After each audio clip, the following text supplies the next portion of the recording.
केंद्रीय गृह मंत्री अमित शाह का गुजरात दौरा। आज राजपुर में नेत्रहीन महाविद्यालय के शिलान्यास कार्यक्रम में होंगे शामिल। 2 दिवसीय यात्रा पर मोरक्को जाएंगे रक्षा मंत्री राजनाथ सिंह। मोरक्को के रक्षा मंत्री के साथ करेंगे द्विपक्षीय बैठक।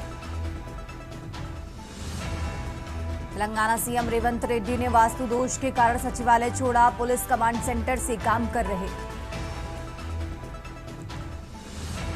पूर्व उपराष्ट्रपति धनखड़ को लेकर अभय सिंह चौटाला का बड़ा खुलासा। इस्तीफे के बाद सरकारी आवास में घुटन महसूस हुई तो फार्म हाउस आए। हिसार में सूर्य किरण एयर शो। आज 9 विमान एक साथ उड़ेंगे। 13 पायलटों की टीम दिखाएगी हैरत अंगेज करतब। पाकिस्तान ने जम्मू कश्मीर के कुपवाड़ा में सीज फायर तोड़ा। बीएसएफ ने आरएसपुरा सेक्टर में ड्रोन मार गिराया।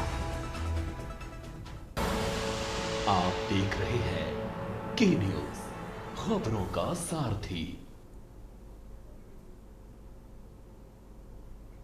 नमस्कार, आप देख रहे हैं देश की बात। मैं हूं आपके साथ तन्वी। रुक करते हैं खबरों का और बुलेटिन की शुरुआत करते हैं बड़ी खबर के साथ। दिल्ली से बड़ी खबर आपको बता रहे हैं। गृह मंत्री अमित शाह का आज राजस्थान और गुजरात दौरा है।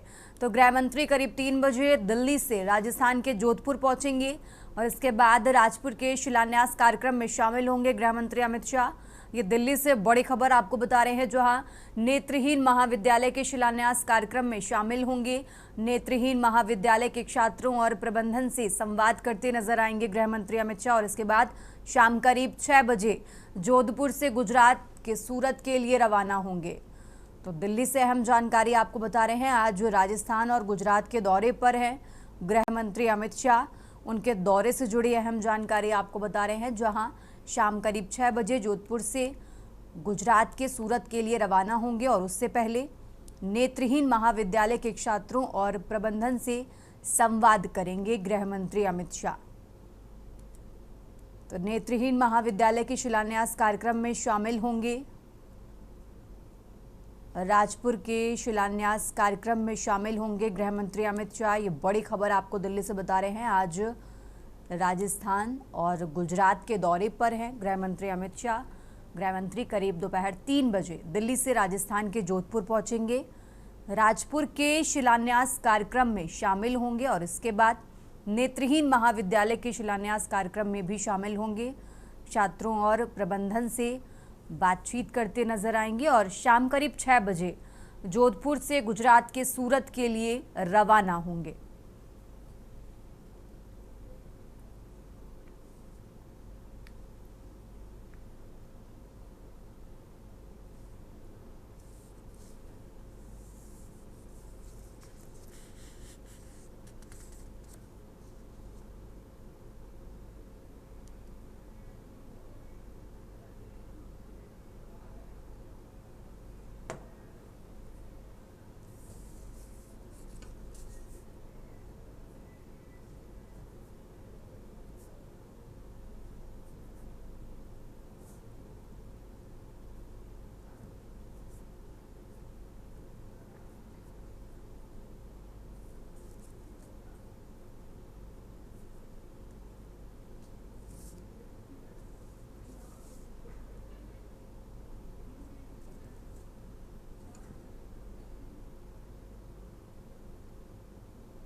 आगे बढ़ते हैं खबरों में। दिल्ली से एक और बड़ी खबर आपको बता रहे हैं। आज मोरक्को जाएंगे रक्षा मंत्री राजनाथ सिंह। 2 दिवसीय दौरे पर जा रहे हैं मोरक्को रक्षा मंत्री।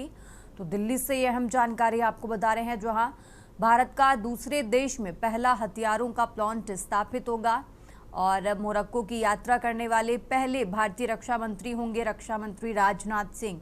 तो मोरक्को के रक्षा मंत्री के साथ द्विपक्षीय बैठक भी करेंगे। तो दिल्ली से बड़ी खबर आपको बता रहे हैं। मोरक्को के रक्षा मंत्री अब्देलतीफ लोदी के साथ द्विपक्षीय बैठक करेंगे रक्षा मंत्री राजनाथ सिंह।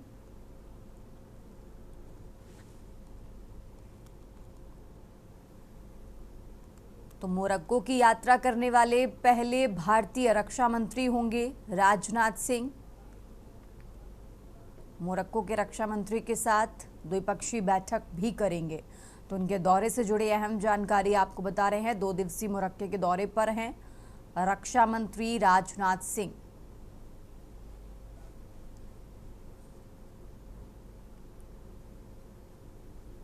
और इस दौरान मोरक्को के रक्षा मंत्री के साथ द्विपक्षीय बैठक भी करते नजर आएंगे।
आगे बढ़ते हैं खबरों में। मलयालम सिनेमा के सुपरस्टार मोहनलाल को भारतीय सिनेमा में उनके अमूल्य योगदान के लिए दादा साहब फाल्के पुरस्कार से सम्मानित किया जाएगा।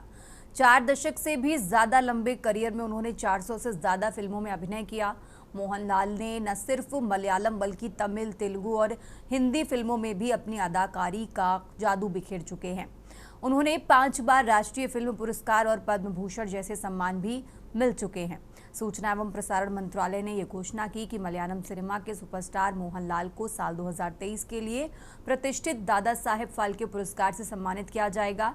ये भारतीय सिनेमा का सबसे बड़ा सम्मान माना जाता है। मंत्रालय ने सोशल मीडिया प्लेटफॉर्म एक्स पर पोस्ट करते हुए लिखा कि दादा साहब फाल्के पुरस्कार चयन समिति की सिफारिश पर भारत सरकार ये घोषणा करते हुए प्रसन्नता महसूस कर रही है कि मोहनलाल को साल 2023 का दादा साहेब फाल्के पुरस्कार प्रदान किया जाएगा। मोहनलाल की अद्भुत सिनेमाई यात्रा आने वाली पीढ़ियों को प्रेरणा देती है। ये महान अभिनेता, निर्देशक और निर्माता भारतीय सिनेमा में अपने ऐतिहासिक योगदान के लिए सम्मानित हो रहे हैं। उनकी प्रतिभा, बहुमुखी अभिनय क्षमता और कठिन परिश्रम ने भारतीय फिल्म इतिहास में स्वर्णिम मानक स्थापित किया है। इस पुरस्कार को मोहनलाल को 71वें राष्ट्रीय फिल्म पुरस्कार समारोह में 23 सितंबर 2025 को प्रदान किया जाएगा। इससे पहले पिछले साल मिथुन चक्रवर्ती को दादा साहेब फाल्के पुरस्कार से सम्मानित किया गया था।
और अब खबर गुरुग्राम से है, जहां सेवा पखवाड़ा के तहत जिला रेड क्रॉस सोसाइटी द्वारा वरिष्ठ नागरिकों के लिए एक विशेष स्वास्थ्य जांच शिविर और संगीत समारोह का आयोजन किया गया।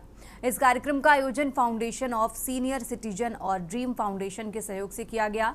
कार्यक्रम में पूर्व आयुक्त तिलक राज मुख्य अतिथि और रेड क्रॉस सोसाइटी के सचिव विकास कुमार विशिष्ट अतिथि के रूप में उपस्थित रहे। दीप प्रज्वलन के साथ कार्यक्रम की शुरुआत की गई। शिविर में वरिष्ठ नागरिकों के लिए दांत, आंख और शुगर आदि की जांच की गई और डॉक्टरों ने उन्हें आवश्यक सलाह भी दी। सचिव विकास कुमार ने इस अवसर पर कहा कि बुजुर्गों के साथ समय बिताना समाज की जिम्मेदारी है, क्योंकि उनके अनुभव युवाओं के मार्गदर्शक बन सकते हैं। वहीं मुख्य अतिथि तिलक राज शर्मा ने कहा कि यदि युवा बुजुर्गों के साथ जुड़े तो किसी को वृद्धाश्रम की जरूरत नहीं पड़ेगी। गीत मेरे मीत संस्था के सहयोग से आयोजित संगीत समारोह ने बुजुर्गों का भरपूर मनोरंजन किया।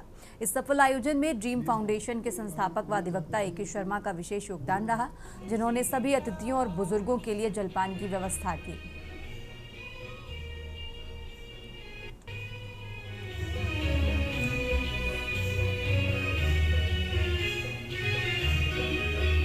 हंसते ही न आ जाए कहीं आंखों में आंसू, आंखों में। मैं आज के कार्यक्रम के संयोजक और यहाँ इस कार्यक्रम के जो स्पॉन्सर हैं, federation of senior citizens, dream foundation, जय भवानी, दिशा फाउंडेशन, द वंदे भारत और SMVD का सभी का मैं हार्दिक अभिनंदन और स्वागत करता हूँ।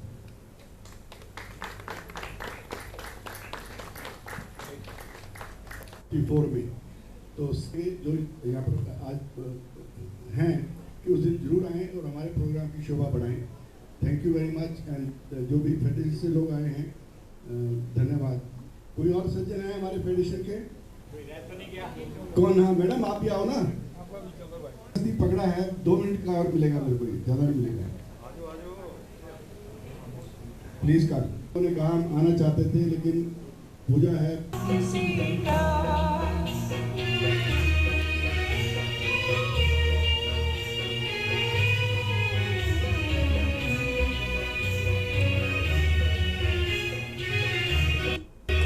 हंसते ही न आ जाए कहीं आंखों में आंसू, आंखों में। मैं आज के कार्यक्रम के संयोजक और यहाँ इस कार्यक्रम के जो स्पॉन्सर हैं, फेडरेशन ऑफ सीनियर सिटीजन। आगे बढ़ते खबरों में, सरैयाहाट थाना क्षेत्र के टोंगी गांव के कदियाटोला में दहेज में ट्रैक्टर नहीं मिलने पर दामाद ने ससुर की लोहे के रॉड से पीट कर हत्या कर दी, हाथ तोड़ दिया, माफ कीजिएगा। घटना सरैयाहाट उस वक्त घटी जब टोंगी गांव निवासी रविंद्र कापरी अपनी बेटी से मिलने गोविंदपुरी कदियाटोला अपनी बेटी दामाद के घर गया था। इसी दौरान विवाद होने पर दामाद सुधीर यादव ने ससुर की बेरहमी से लोहे के डंडे पत्थर से पिटाई कर दी। घटना की जानकारी मिलते ही पुलिस ने घायल ससुर को सामुदायिक स्वास्थ्य केंद्र सरैयाहाट पहुंचाया, जहां से प्राथमिक उपचार के बाद उसकी गंभीर स्थिति को देखते हुए देवघर रेफर कर दिया गया। देवघर सदर अस्पताल में इलाज के दौरान रविंदर कापरी की मौत हो गई। थाना प्रभारी राजेंद्र यादव ने बताया कि सूचना मिलते ही पुलिस ने घायल अवस्था में मृतक को सामुदायिक स्वास्थ्य केंद्र सरैयाहाट पहुंचाया, जहां से चिकित्सकों ने उसे रेफर कर दिया। मृतक की पत्नी ने देवघर पुलिस को फर्द बयान किया है, उसी के आधार पर प्राथमिकी दर्ज की जाएगी।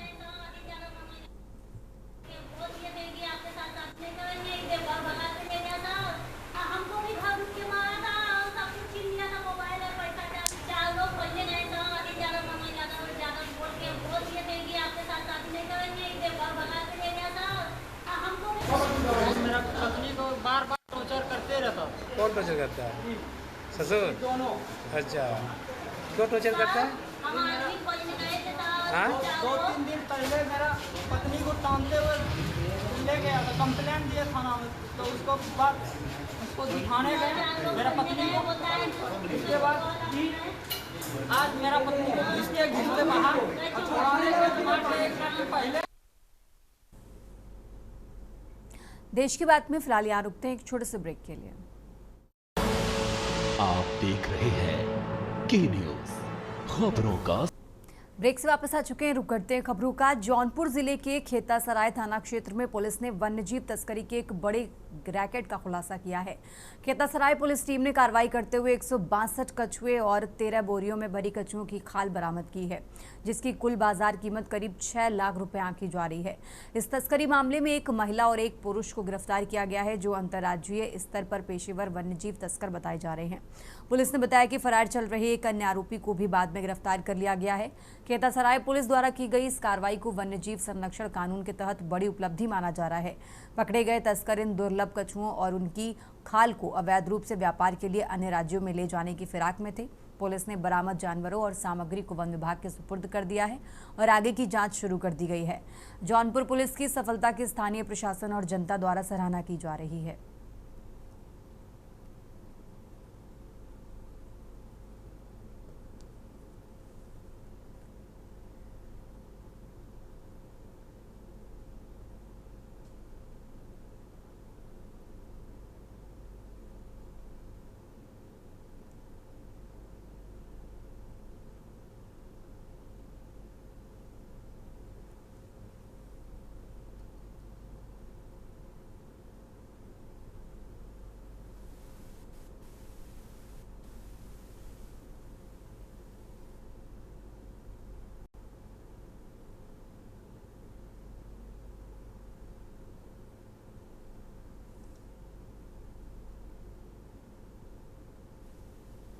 थाना खेतासराय अंतर्गत एसओ खेतासराय श्री रामाशय राय व इनकी पुलिस टीम के द्वारा 162 प्रतिबंधित कछुओं को व 13 बोरे कछुओं की खाल को अंतर्राज्यीय पशु वन जीव जंतु तस्कर मोतीलाल व ममता निवासी जगदीशपुर अमेठी व मुस्ताक निवासी कासिमपुर खेतासराय के पास से बरामद किया और इन तीनों अभियुक्तों की गिरफ्तारी की गई व अभियोग पंजीकृत कर विधिक कार्रवाई की जा रही है।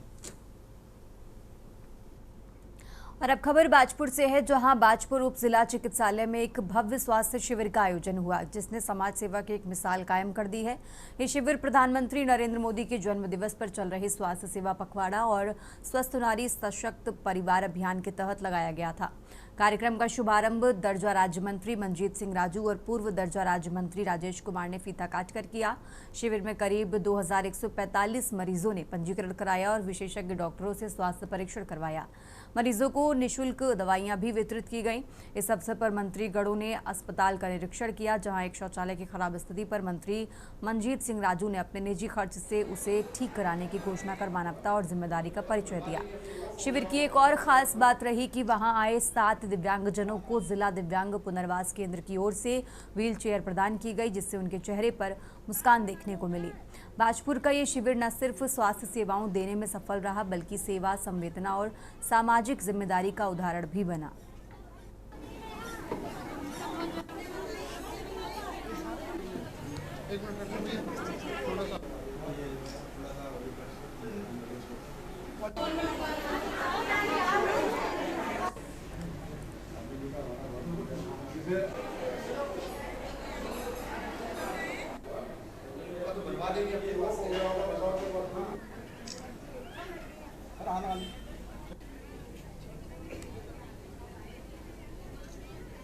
बना लो ना, थोड़ी पीछे हो बेटा।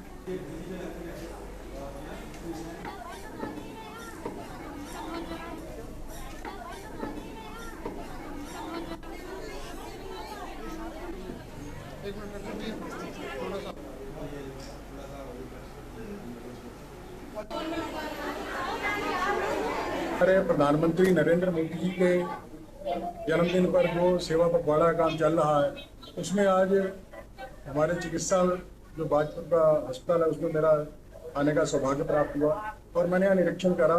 बहुत सी अच्छी फैसिलिटी यहाँ पे है, पहले से बहुत अधिक लोग आ भी रहे हैं इलाज के लिए। नरेंद्र मोदी जी के 75वें जन्मदिवस के उपलक्ष्य में संपूर्ण भारतवर्ष में सरकार के द्वारा सेवा पखवाड़ा के निमित्त जो है इन स्वास्थ्य शिविरों का आयोजन हो रहा है।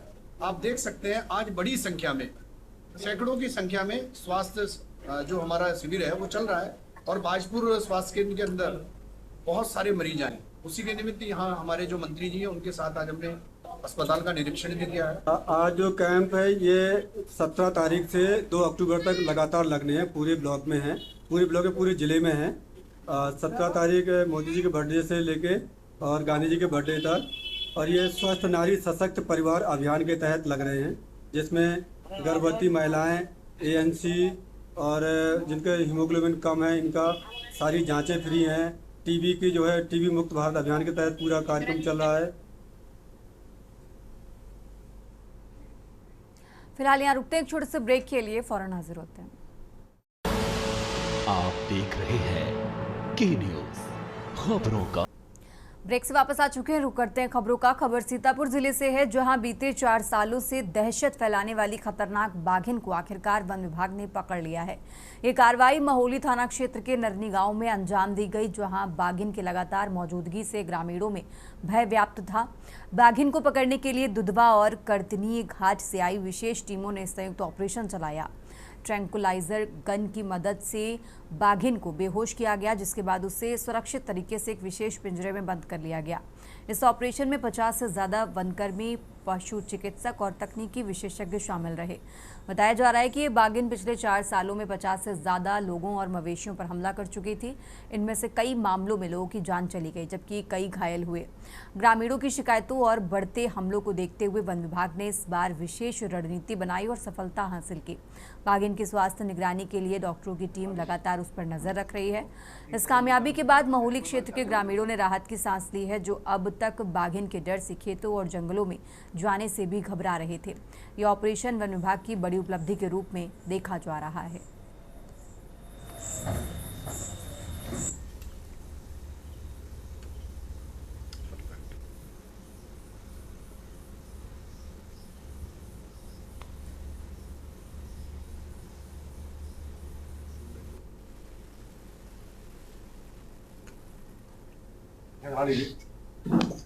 आपकी कैलों के कान बंद कर रखा है। कोई बात नहीं।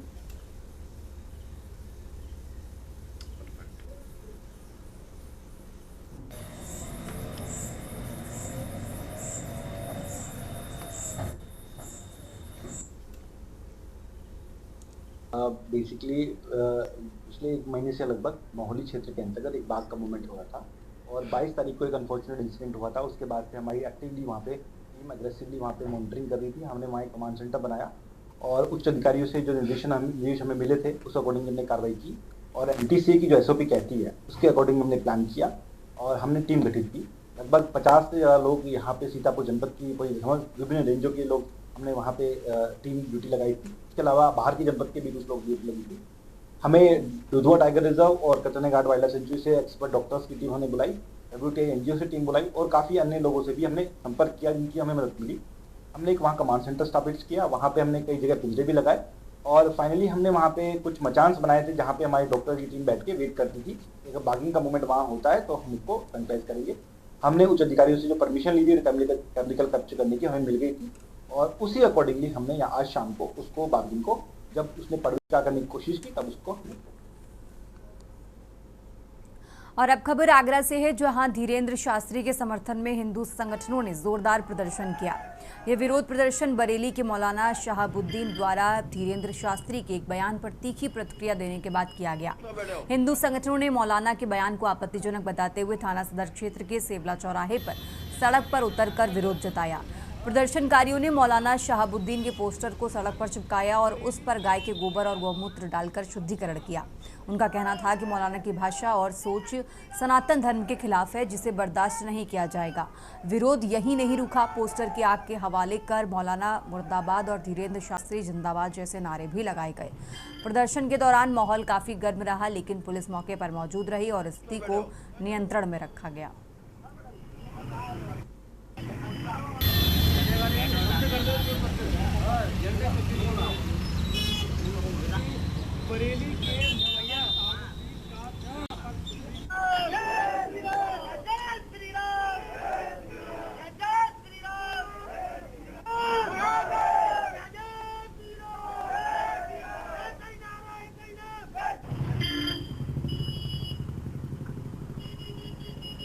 बैठो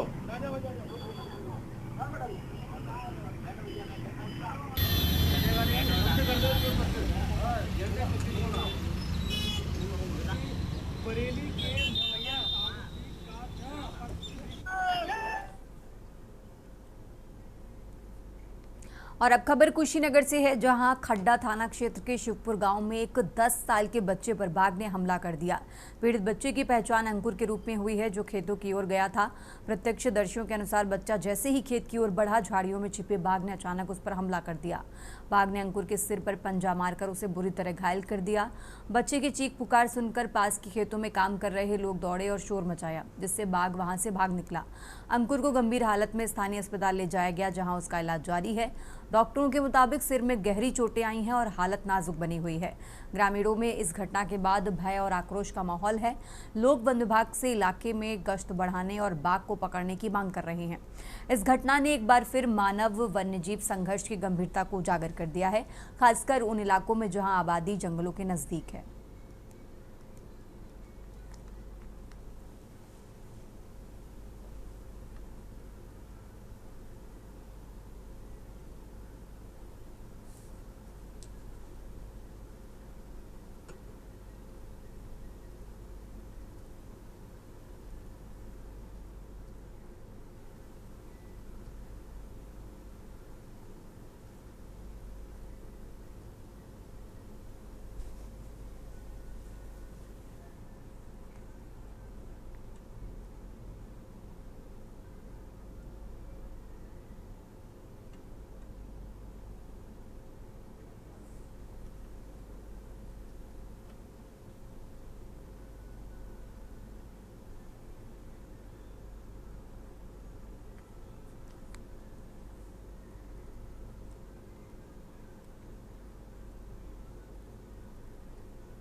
आगे बढ़ते हैं खबरों में। जिला रेवाड़ी के गांव पलहवास में बीती रात गौ तस्करी की कोशिश को ग्रामीणों ने नाकाम कर दिया।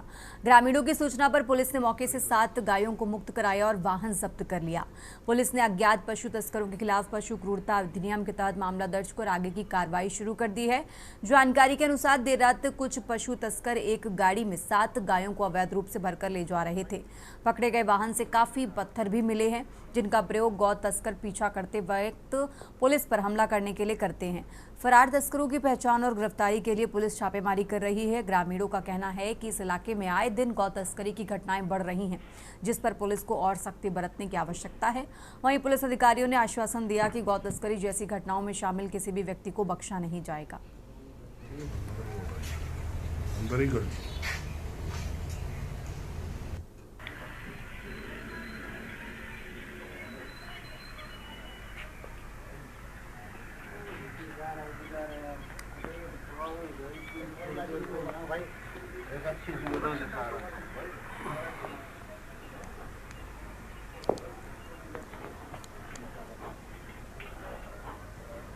आज एक रोडाई पुलिस स्टेशन को सूचना मिली थी कि भाई एक गाड़ी खराब खड़ी है, उसमें गायें हैं और बछड़े हैं। जी सूचना पुलिस मौके पहुंची है तो उसमें 4 गाय और 2 बछड़े मिले हैं, जिन्हें कब्जा में ले लिया है और केस रजिस्टर कर लिया है। किन धाराओं के तहत मुकदमा दर्ज किया गया? वो पशु क्रूरता अधिनियम और कौशल एक्ट के तहत पर्चा दर्ज किया है। और अब खबर महेंद्रगढ़ से है, जहां हरियाणा के नांगल चौधरी क्षेत्र के इकबालपुर नंगली गांव स्थित जोहड़ में राजस्थान के कोहराना गांव निवासी संजय कुमार की डूबने से मौत हो गई। संजय पशु चारा लेने हरियाणा के गांव अकोली आया था, लेकिन रात भर घर नहीं लौटा। सुबह ग्रामीणों को जोहड़ के पास बाइक और कपड़े मिले, जिससे संदेह हुआ। सूचना पर पहुंची पुलिस और बाद में एसडीआरएफ टीम ने करीब 17 घंटे की मशक्कत के बाद शव को बाहर निकाला। मृतक अविवाहित था और परिवार के लिए चारा लेने गया था। फिलहाल शव को पोस्टमार्टम के लिए जिला अस्पताल भेजा गया है और मामले की जांच जारी है।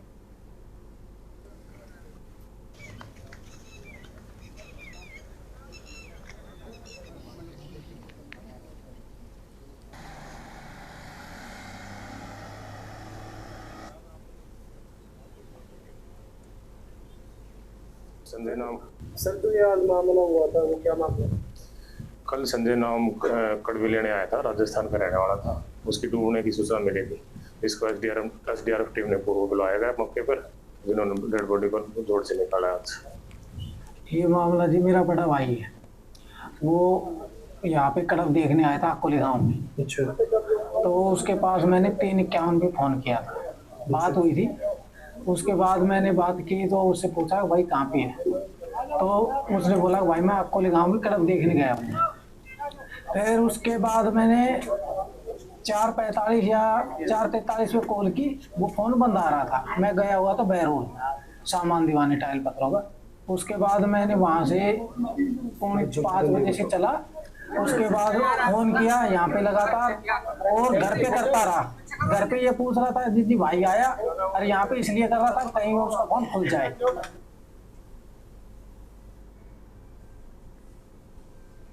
आगे बढ़ते हैं खबरों में। किसान श्रवण सिंह ने अपने घर के रखरखाव के लिए दलाल से कर्ज लिया और अपनी 13 एकड़ जमीन लीज पर लेकर धान की फसल लगाई, जिस पर अब तक 5,50,000 खर्च हो चुके हैं, लेकिन बाढ़ की पानी ने पूरी फसल बर्बाद कर दी है।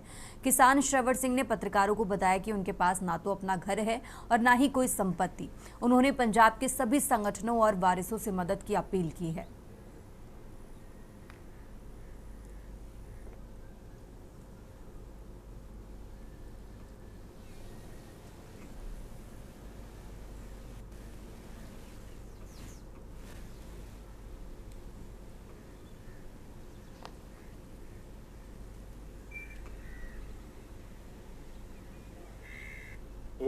सारी निमान पेरी जिन्नी हाँ जी, तो मैं पहली बार ये थान लिया हाँ जी, तो यदा 13.5 किले थान लिया तो लगभग ठेका 4,36,000 रुपये के करीब बनता। वो मैं ठेका दे चुके हाँ। ये जो बरसात हुई सब तो पहला डुबदा तो मगरों पानी निकलता, मैं गरीब है रगड़िया गया। मैं बहुत घाटा पाया जी, भी हिसाब कर लो कि 2-2 फुट 3-3 फुट पानी अजे भी खलोता। मैं यही कहना कि दानी सज्जना सिख जथेबंदियां जी भी है, कोई सरकार मेरी मदद कर दे तो चलो मेरा कोई मदद हो जाए तो चंगी गल नहीं, तो मैं सारी उम्र मैं निकल नहीं सकता कर दी। आगे बढ़ते खबरों में। पंजाब पुलिस द्वारा पंजाब को नशा मुक्त कराने के लिए नशा तस्करों को पकड़कर जेलों में भेज रही है और केस को ऑपरेशन कर नशा तस्करों के घरों की तलाशी ली जा रही है, ताकि नशा मुक्त पंजाब को रंगला पंजाब बनाया जा सके। उसी कड़ी के तहत मोगा के निहाल सिंह वाला विधानसभा के गांव में थाना मुखी पूर्ण सिंह की अगुवाई में केस को ऑपरेशन चलाया गया। इस ऑपरेशन में करीब 100 पुलिसकर्मी शामिल हुए। इस ऑपरेशन में जो भी रिकवरी होगी उसकी जानकारी मोगा पुलिस के एसएसपी अजय गांधी प्रेस वार्ता में बताएंगे। वहीं थाना मुखी पूर्ण सिंह ने बताया कि एसएसपी अजय गांधी के दिशा निर्देशों पर जिले को नशा मुक्त बनाने के लिए केस को ऑपरेशन किया जा रहा है। ये ऑपरेशन देर शाम तक जारी रहेगा। जय हिंद सर। पंजाब सरकार वालों नशा के खिलाफ विधी हुई मुहिम के तहत मानयोग डीजी साहब पंजाब ਅਤੇ मानयोग एसएसपी साहब श्री अजय गांधी जी IPS SSP साहब मोगा SPD साहब मोगा ते DSP निहाल सिंह वाला की हदायत ते अज निहाल सिंह वाला थाना के एरिए विच पिंड पत्तो हीरा सिंह दीना निहाल सिंह वाला नंगल ਅਤੇ हिम्मतपुरा आदि दे विच कस ऑपरेशन किया गया है। आगे बढ़ते खबरों में। मोगा के जिला अदालत में फैमिली डिस्प्यूट को लेकर चल रहे झगड़े की पेशी भुगतने आए दोनों पक्षों में किसी बात को लेकर झगड़ा हो गया और इस झगड़े में लड़की के भाई को गंभीर चोटें लगी, जिसे मोगा के सरकारी अस्पताल में भर्ती करवाने पहुंचे लड़की के परिवार वाले, तो दूसरे पक्ष के लोगों ने आकर अस्पताल में भी झगड़ा शुरू कर दिया और झगड़े की CCTV भी सामने आई है। पुलिस ने आकर उन्हें खदेड़ा और कब्जे में लेकर अगली कार्रवाई शुरू कर दी है।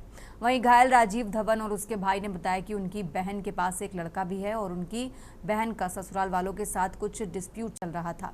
वहीं थाना मुखी वरुण ने बताया कि उनके पास सरकारी अस्पताल से मैसेज आया है, कुछ 2 पक्षों में झगड़ा हुआ है, हम बयान ले रहे हैं।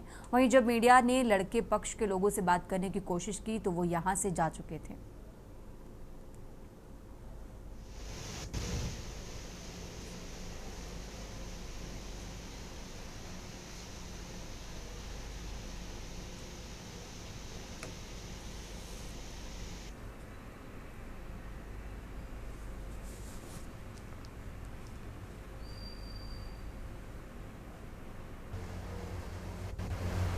मेरी सिस्टर का केस चलता ਉਹਦੇ ਸਹੁਰਾ ਪਰਿਵਾਰ ਨਾਲ ਅੱਜ ਅਸੀਂ ਤਰੀਕ ਸੀਗੀ, ਤਰੀਕ ਤੇ ਗਏ ਸੀਗੇ। ਉੱਥੇ ਉਹਦੇ ਸਹੁਰਾ ਪਰਿਵਾਰ ਦੇ ਨਾਲ ਉਹਨਾਂ ਦਾ ਚਾਚਾ ਵੀ ਨਾਲ ਆਇਆ ਸੀਗਾ। ਉਹਨਾਂ ਨੇ ਉੱਥੇ ਕਚਹਿਰੀ ਦੇ ਵਿੱਚ ਮੇਰੇ ਨਾਲ ਪੂਰੀ ਬਹੁਤ ਜ਼ਿਆਦਾ ਕੁੱਟਮਾਰ ਕੀਤੀ ਹੈ। ਮੇਰੇ ਹੱਥ ਤੇ ਬਹੁਤ ਪਤਾ ਨਹੀਂ ਕੀ ਕੁਛ ਮਾਰਿਆ, ਤਿੱਖੀ ਚੀਜ਼ ਮਾਰੀ ਹੈ ਮੇਰੇ ਹੱਥ ਤੇ, ਬਹੁਤ ਸੱਟਾਂ ਮਾਰੀਆਂ ਜੀ। ਹਾਂਜੀ, ਸਾਨੂੰ ਜਿਹੜਾ ਪਤਾ ਲੱਗਿਆ ਸੀ ਵੀ ਜਿਹੜੇ ਰਾਜੀਵ ਕੁਮਾਰ ਨੇ ਇਹਨਾਂ ਦੇ ਸਿਸਟਰ ਦੀ ਜਿਹੜਾ ਹੈਗਾ ਆਪਣੀ ਜਿਹੜੀ ਸਹੁਰਾ ਪਰਿਵਾਰ ਆ ਉਹਨਾਂ ਨਾਲ ਡਿਸਪਿਊਟ ਹੈ, ਉਸ ਸੰਬੰਧੀ ਜਿਹੜਾ ਇਹਨਾਂ ਦਾ ਕੋਰਟ ਚੱਲਦਾ ਹੈ। ਉੱਥੇ ਕਹਿੰਦੇ ਵੀ ਇਹਨਾਂ ਦੀ ਕੋਈ ਕਹਾ ਸੁਣੀ ਹੋਈ ਸੀ, ਜਿਸ ਦੇ ਚੱਲਦਿਆਂ ਜਿਹੜੇ ਦੋਵੇਂ ਪਾਰਟੀਆਂ ਸਿਵਲ ਹਸਪੀਟਲ ਗਈਆਂ ਸੀ।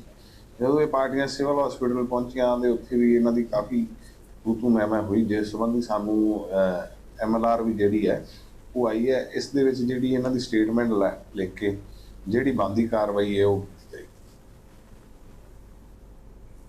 और अब खबर मोगा से है, जहां पंजाब में आई भीषण बाढ़ के बाद केंद्रीय राज्य मंत्री मुरलीधर मोहल ने मोगा जिले के बाढ़ प्रभावित गांवों का दौरा किया और पीड़ित परिवारों से मुलाकात कर उनकी समस्याएं सुनी।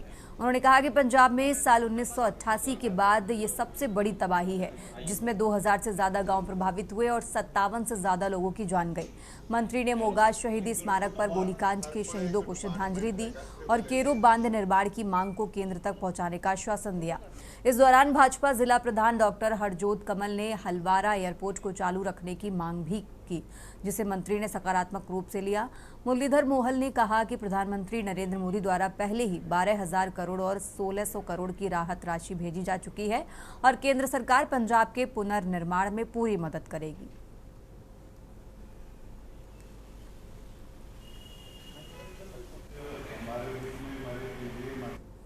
ज्यादा जो बाढ़ है हमारे अमृतसर में और गुरदासपुर में। सर सामने जी चाचा जी सर फोटो कर लीजिए।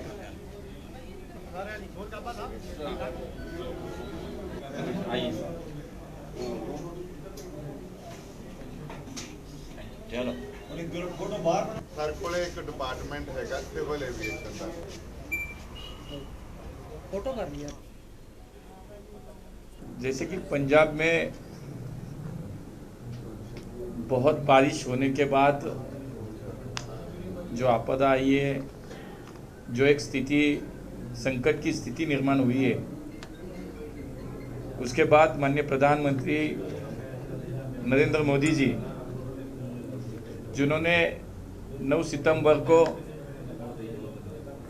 पंजाब के बाढ़ प्रभावित इलाकों का एक हवाई सर्वेक्षण किया, वो खुद पंजाब आकर गए।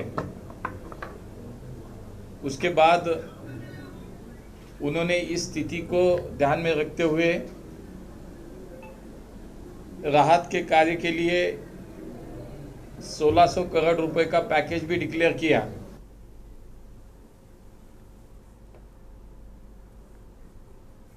और अब खबर पटियाला से है, जहां पंजाब के स्वास्थ्य मंत्री डॉक्टर बलबीर सिंह ने पटियाला जिले के विभिन्न गांवों का दौरा कर वायरस और हल्दी रोग से प्रभावित धान की फसल का जायजा लिया। उन्होंने किसानों से बातचीत कर उन्हें आश्वस्त किया कि पंजाब सरकार उनके साथ खड़ी है और हर संभव मदद दी जाएगी। डॉक्टर सिंह ने बताया कि जिले में करीब 8,000 एकड़ फसल प्रभावित हुई है, विशेषकर PR 121 और PR 132 और PR 114 किस्में।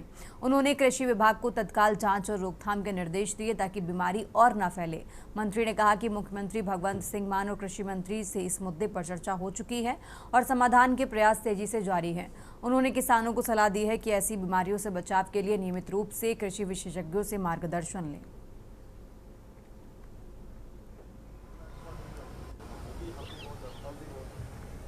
दोरी मार पई है जी।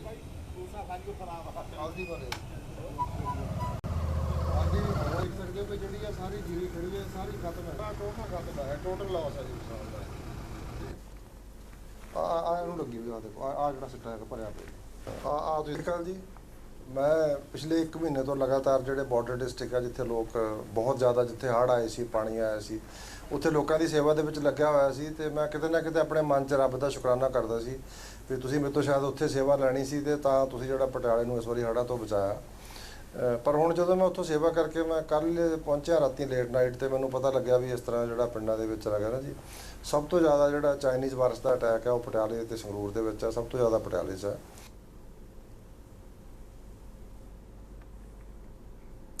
और अब खबर मंडला से है, जहां विकासखंड घुघरी के हाई स्कूल डोंगर जनप्रतिनिधियों द्वारा बच्चों को पीटने का मामला सामने आया है। वीडियो वायरल होने के बाद अभिभावकों में नाराजगी है। सहायक आयुक्त ने मामले की जांच के आदेश जारी कर दिए हैं। लोगों का कहना है कि अब शिक्षकों को भी विद्यार्थियों को पीटने से मनाही है। बावजूद इसके कोई जनप्रतिनिधि विद्यालय पहुंचकर बच्चों की पिटाई किसी तरह कर सकता है।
आगे बढ़ते हैं खबरों में। छिंदवाड़ा जिले के मोहखेड़ विकासखंड मुख्यालय स्थित जनपद पंचायत कार्यालय में स्वच्छता पखवाड़ा के दौरान गंदगी का अंबार देखने को मिला।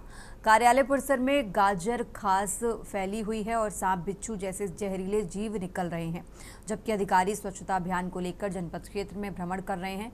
परिसर में सैकड़ों लोगों का रोजाना आना जाना है, लेकिन सफाई व्यवस्था पूरी तरह लचर है।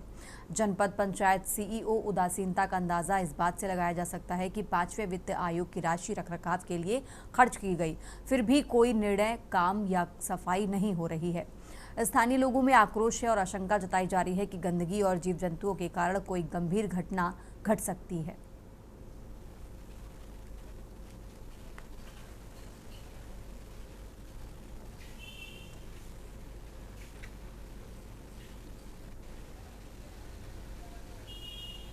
जो हमारा नवरात्र है, नवरात्र पर्व, इस पर्व में जो गरबा पंडाल है उसमें जो अश्लीलता, बुअड़ता और अश्लील गानों पे नृत्य किया जाता है, उस नृत्य पे पाबंदी हो। जो नियान थीम अभी समाज के बीच में प्रचलन में है, उस नियान थीम पे पाबंदी हो।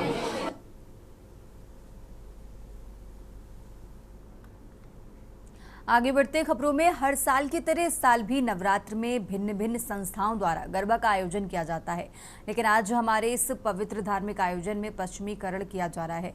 युवक युवतियां देवी देवता के रूप में अश्लील गानों में नृत्य करते हैं एवं आज के दिनों में गरबा पंडालों में अजीब तरह की थीम का आयोजन किया जाता है, जिसमें बॉलीवुड एवं नियॉन थीम का हमारे समाज पर भी बहुत नकारात्मक प्रभाव पड़ रहा है। गरबा पंडालों में हिंदू ही सम्मिलित हो सके ऐसा नियम हो, जिसके लिए आधार कार्ड चेक किया जाए, क्योंकि ऐसे आयोजन में आने से लव जिहाद जैसी घटनाओं को बढ़ावा मिलता है। हाईवे किनारे या हाट बाजार में मांस, मटन, मछली की दुकानें नवरात्र पर्व तक पूरी तरह से बंद हैं।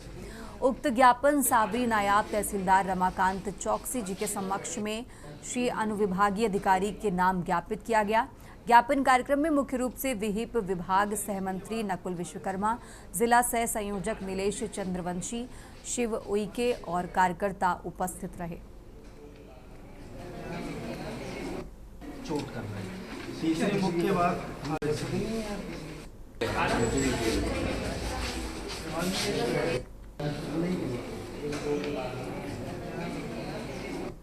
चोट कर रहे हैं। तीसरी मुख्य बात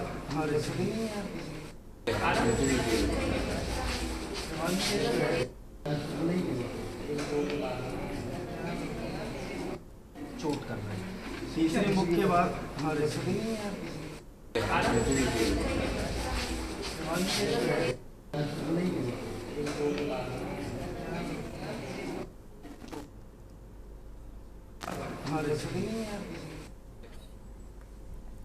आगे बढ़ते खबरों में खबर डिंडोरी से है, जहां करंजिया पंचायत के एकीकृत माध्यमिक शाला चक्रार में महत्वाकांक्षी मिड डे मील योजना दम तोड़ती नजर आ रही है। अभिभावकों द्वारा बच्चों को मानसिक अपर्याप्त MDM परोसने का आरोप लगाया जाता है। इसके बावजूद दोषियों पर कार्रवाई न होने से लोगों में नाराजगी बढ़ती जा रही है। महिला समूह द्वारा रामनगर स्थित उचित मूल्य की दुकान पर घटिया चावल मुहैया कराए जाने का आरोप लग रहा है। वहीं समय पर कुकिंग गैस सिलेंडर न मंगाकर चूल्हे में भोजन तैयार करने की तोहमत भी मढ़ी जा रही है।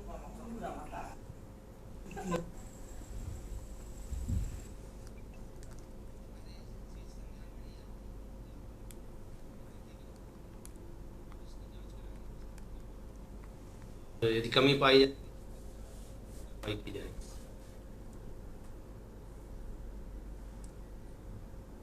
देखा जा रहा है कि ज्यादातर महिलाएं चूल्हे पे खाना बना रही है, जिससे उनको खासी परेशानी हो रही है। अब क्यों नहीं कर रही हैं ये आप तो स्पष्ट नहीं कर रहे हैं, किस कारण से नहीं कर रही हैं। उनको मिल नहीं रहा कि वो मिल रहा है, इसके बाद जानबूझ के नहीं कर रही हैं। इस तरह की इसको भी इसका एक सर्वे करा लेंगे क्या स्थिति है। यहाँ 77 बच्चे दर्ज हैं।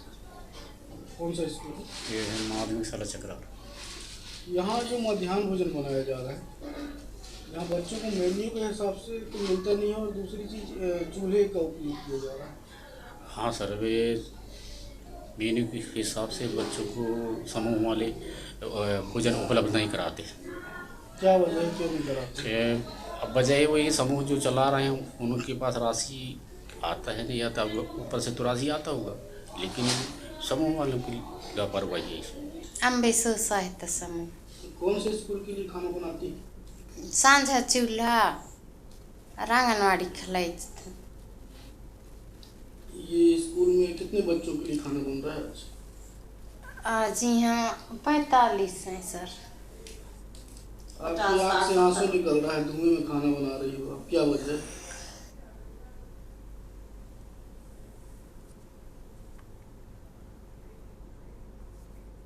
फिलहाल यहाँ रुकेंगे एक छोटे से ब्रेक के लिए, फौरन हाजिर होंगे। आप देख रहे हैं के न्यूज़, खबरों का। ब्रेक से वापस आ चुके हैं, रुक करते खबरों का। राजनांद गांव में AI आधारित फोटो एडिटिंग के बढ़ते ट्रेंड को लेकर साइबर अपराध और पहचान चोरी के खतरे को देखते हुए पुलिस ने नवा बिहान अभियान शुरू किया है। गूगल जेमिनी जैसे प्लेटफॉर्म्स पर रेट्रो लुक और 3D स्टैचू स्टाइल में तस्वीरें बदलने का चलन जहां रचनात्मक लग रहा है, वहीं विशेषज्ञों ने फेस डेटा और बॉडी मैपिंग के गलत इस्तेमाल की चेतावनी दी है।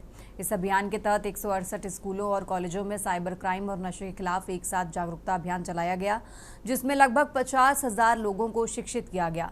पुलिस अधीक्षक मोहित गर्ग और कलेक्टर संजय अग्रवाल की अगुवाई में ये मुहिम golden book of award records में दर्ज की गई है।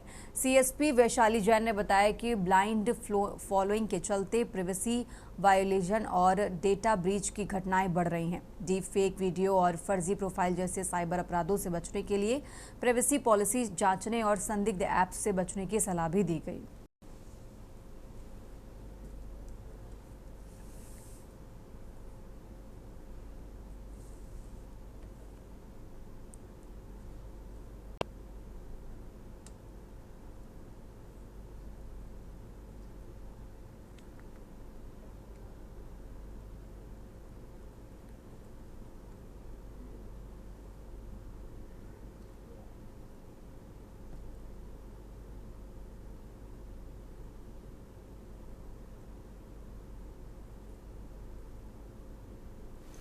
देखिए, अभी एक नया ट्रेंड शुरू हुआ है जिसमें लोग AI जनरेटेड फोटोज या वीडियोस क्रिएट कर रहे हैं, चाहे वो किसी चैटबॉट से के थ्रू कर रहे हो या फिर किसी वेबसाइट के थ्रू कर रहे हो। तो ये एक ट्रेंड जेनजीज में, या फिर नॉट जस्ट जेनजीज, बाकी के वर्ग के लोगों में भी बहुत ज़्यादा पैटर्न में है। तो ये एक तरह की ब्लाइंड फॉलोइंग होती जा रही है।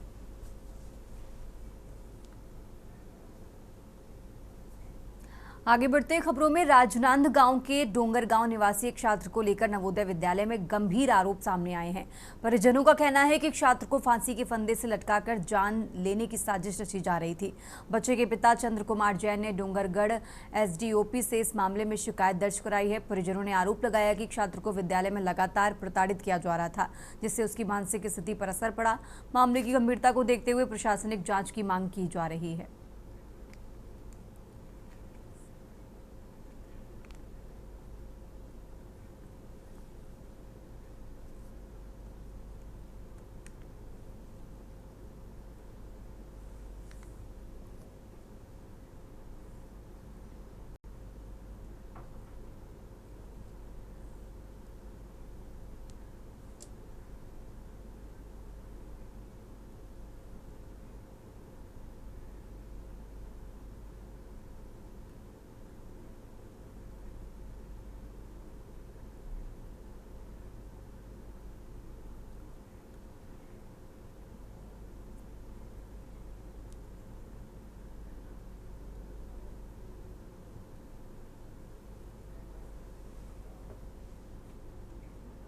आगे बढ़ते खबरों में खबर महासमुंद से है, जहां पिथौरा थाना क्षेत्र का फांसी के फंदे से लटका शव मिला है। परिजनों ने हत्या का आरोप लगाते हुए मामले की जांच की मांग की है। कोहा बाहरा रायतुम निवासी 35 वर्षीय मजदूर जालंधर यादव जहां एक एजेंट के यहां नौकरी करता है।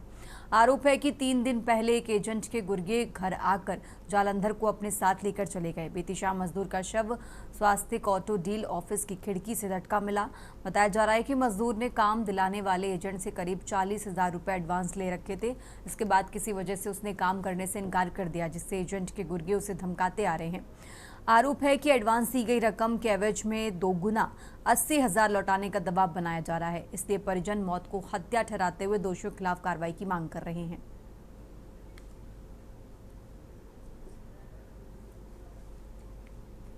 देश की बात में फिलहाल इतना ही। आप देखते रहिए के न्यूज इंडिया। आप देख रहे हैं के न्यूज, खबरों का सार।